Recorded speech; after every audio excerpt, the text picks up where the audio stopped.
So everybody's been talking about this Kanye West situation. It's been all over YouTube, with him calling out the small hats. He's been going in on them. He's been on Chris Cuomo. He's been on Piers Morgan. He's been on many different platforms. We know that he's trying to buy Parler, his own platform. But he did something and said something when he was on the Drink Champs. I want you guys to check this out, and I'm gonna come back, and then we're gonna break down how I feel about this, and then we're gonna listen to Lyor Cohen, something Lyor Cohen said 4 years ago. So let's listen to Kanye West first. About the chakras. Remember I talked about Rick Rubin? I talked about the 808? But I'm gonna say some anti-Semitic shit. I'ma fuck your bitch. I'ma kill this nigga. I'ma fuck your bitch. I'ma kill this nigga. I'ma fuck your bitch. I'ma kill this nigga. I'ma fuck your bitch. I'ma kill this nigga. That's the real anti-Semitic shit that the Jewish people get paid off of. Well, you got a chance to really see, okay, what Kanye West said. And it's funny how these groups stick together, right? Now, before I really get into what I want to get into, I want you to hear what Lyor Cohen said, who is a Jew, what he said about why he signs black rappers that rap about destroying the community and how he actually takes advantage. Listen to what he says, and we'll come right back. Really rough, particularly on women.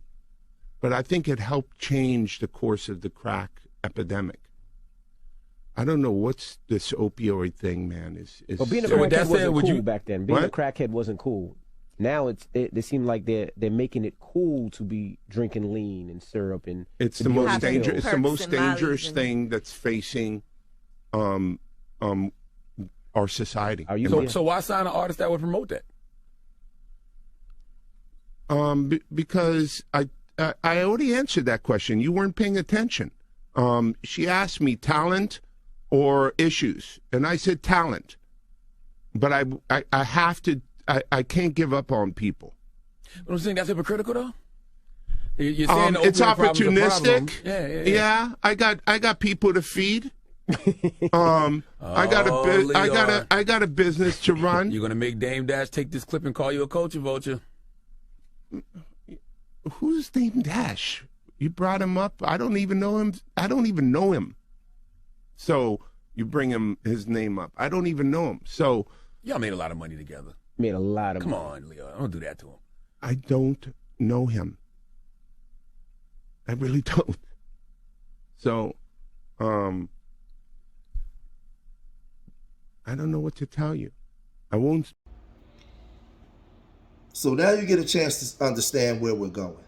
And see, this is the thing. We're not talking about all Jewish people. Am I condemning all Jewish people in this video? Absolutely not. I'm talking about the people in business, the people in that control media, and the ones who benefit off the exploitation of the black community. Now, they're quick to use the term anti-Semitic, but they practice anti-black all the time. But let's look at the definition of exploitation. Exploitation is the act of selfishly taking advantage of someone or a group of people in order to profit from them or otherwise benefits oneself.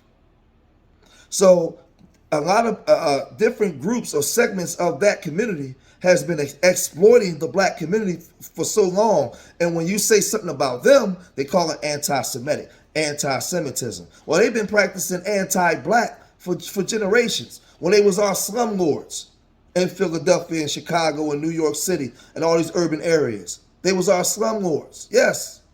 So these are things that's not true. But what happens is a lot of people within their group, they don't know that we're speaking the truth, but they stay on code with their own people, right or wrong, weak or strong. We don't. We get off of code because we don't have anything set in place that protects us and protect our people. We don't have any institutions set in place that develops our own people that makes us relevant to each other. So now we'll stick with each other, right or wrong, weak or strong, because we know that it's powers in number.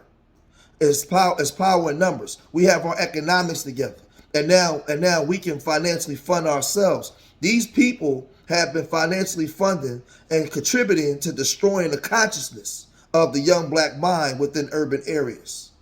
And it's going on deaf ears for so long, nobody said anything.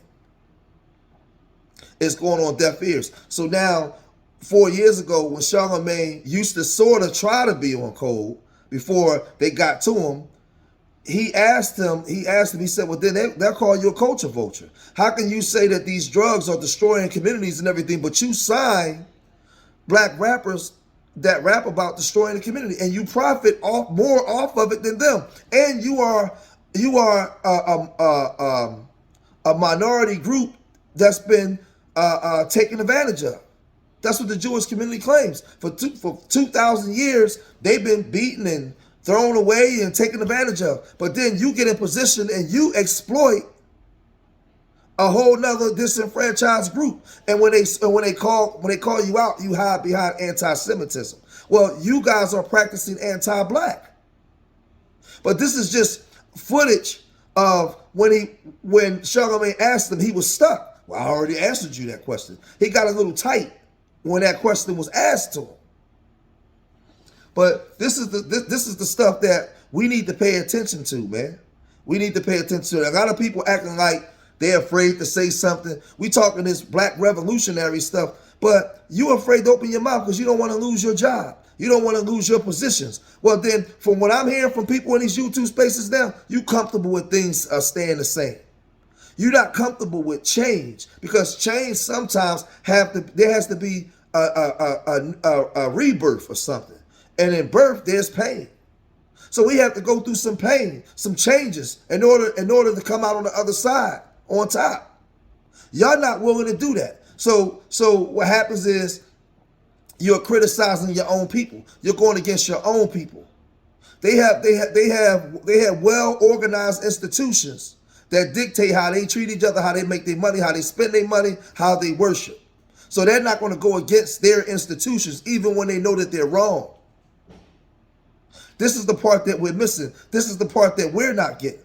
And because we don't have institutions set in place for us in that manner, we have no respect or no regard for each other. We feel like we have no reason to stand with each other because our lifestyle is not predicated on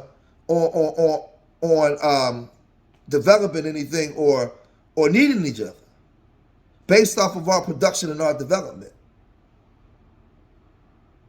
So for me, from what I'm seeing, the black community is in trouble, man. The black community is in trouble. I don't know where we go from here, but I don't agree with a lot of stuff Kanye West says, right? But I agree with this aspect of it because he's regurgitating stuff that was already said from people before us. He's putting the information out there. It's funny.